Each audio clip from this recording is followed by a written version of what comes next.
Bienvenue à tous, bonjour tout le monde et bienvenue à cette nouvelle capsule Piratise ta vie. Aujourd'hui, c'est la troisième de trois sur le sujet des relations leader-leader ou leadership d'intention. L'idée derrière le leadership d'intention, c'est de traiter les gens de la manière dont on veut qu'ils se comportent. Si un jour vous avez entendu un dirigeant dire « J'ai l'impression que je travaille dans une maternelle », c'est assez certain qu'il traite ces gens comme des enfants. Donc l'idée derrière ça, c'est si on veut des gens qui ont de l'autonomie, qui prennent des décisions, qui sont capables d'utiliser leur jugement, il faut les traiter comme tels.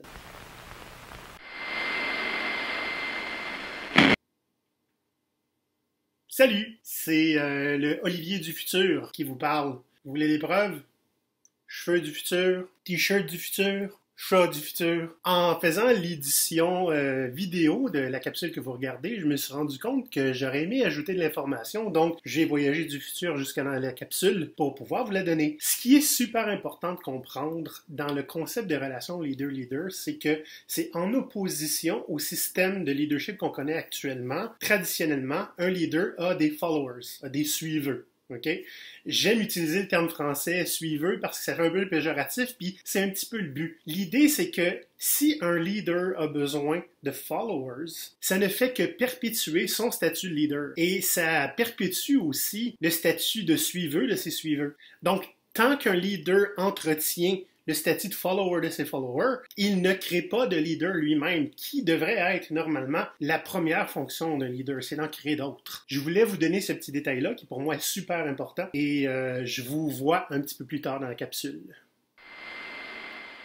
Donc, si vous êtes un gestionnaire ou un patron, ce qui est super important, c'est de capitaliser vraiment toute votre énergie sur l'objectif qui est à atteindre. C'est cet objectif-là qui doit être clair. C'est certain que ça demande une expertise technique. Hein? Quelqu'un qui a un objectif clair, mais qui n'a pas les moyens ou les outils d'atteindre l'objectif, doit être formé pour devenir meilleur. Ça marche très bien quand on est en équipe. Une équipe qui a tous les outils qui sont nécessaires pour réussir, pour aller atteindre l'objectif, généralement, vous les laissez aller et vous allez facilement voir, avec les paramètres que vous allez leur donner, vous allez leur créer un carré de sable. Donc, par exemple, ça peut être un budget d'argent, un budget de temps.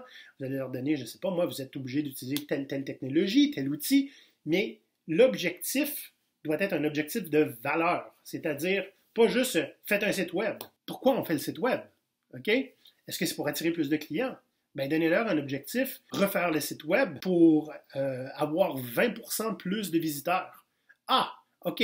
Donc, c'est pas refaire le site web qui est important, c'est le 20% plus de visiteurs. C'est cette valeur-là qui doit être focusée et extrêmement claire. Si vous êtes un employé, par exemple, c'est possible aussi de traiter les autres de la manière dont vous souhaiteriez qu'ils se comportent. Par exemple, vous venez d'arriver dans une entreprise, vous ne savez pas trop comment prendre votre patron, il n'est pas exactement présent, il ne vous aide pas. Vous avez le droit d'aller le voir puis lui dire « Patron, voici ce que j'ai besoin pour réussir. » Ce que vous êtes en train de faire là, vous êtes en train de lui montrer comment il doit agir avec vous pour que vous réussissiez. Vous êtes en train de le traiter de la manière dont vous voudriez qu'il se comporte. L'avantage de ça aussi, c'est que ce n'est pas juste des relations haut et bas. On peut aussi aller latéral. On peut faire ça avec des collègues, on peut faire ça avec des amis, des conjoints. Ah! Excusez, ça chatouille. Chat. Je trouvais que je manquais cruellement d'exemples avant de terminer cette capsule-là. Donc, voici des manières de traiter les autres en leader, OK? Et c'est du leadership 101. C'est super, super simple. Ça ressemble beaucoup à traiter les gens de la manière dont vous voulez être traité vous-même. Par exemple, vous voyez quelqu'un qui en arrache sur quelque chose, vous avez les connaissances, les compétences, vous connaissez quelqu'un que vous pouvez lui présenter pour l'aider, faites-le. C'est aussi simple que ça. Au nombre de fois où j'ai pris 5 minutes dans ma journée pour aider quelqu'un et que les gens sont presque tombés de leur chaise parce qu'ils ne s'attendaient pas à avoir de l'aide, c'est ça du leadership 101. Puis quand ils te demandent qu'est-ce que je peux faire en retour, ben tu leur dis donne 5 minutes à quelqu'un aujourd'hui. OK?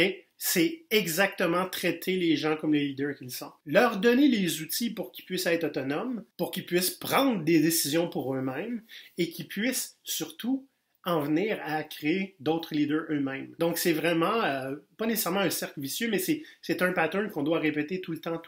Si on peut aider quelqu'un à transformer quelqu'un d'autre en leader, on a fait notre part de leadership nous-mêmes. Donc, je retourne dans le futur. À la prochaine! J'espère que vous en avez appris davantage sur les relations leader-leader et si vous voulez apprendre plus de choses sur le leadership supportif ou progressiste, je vous invite à écouter l'épisode 5 de notre podcast Go Pirate qui était le leadership progressiste. Merci et à la prochaine! Merci tout le monde d'avoir regardé notre capsule. Si jamais vous pensez en avoir manqué, allez sur YouTube et cherchez Go Pirate. Vous allez trouver notre canal. Et je vous invite également à écouter notre podcast qui est publié chaque mercredi matin en cherchant Go Pirate, le podcast. Vous trouverez ça sur toutes les plateformes de podcast que vous connaissez. Merci encore et à la prochaine!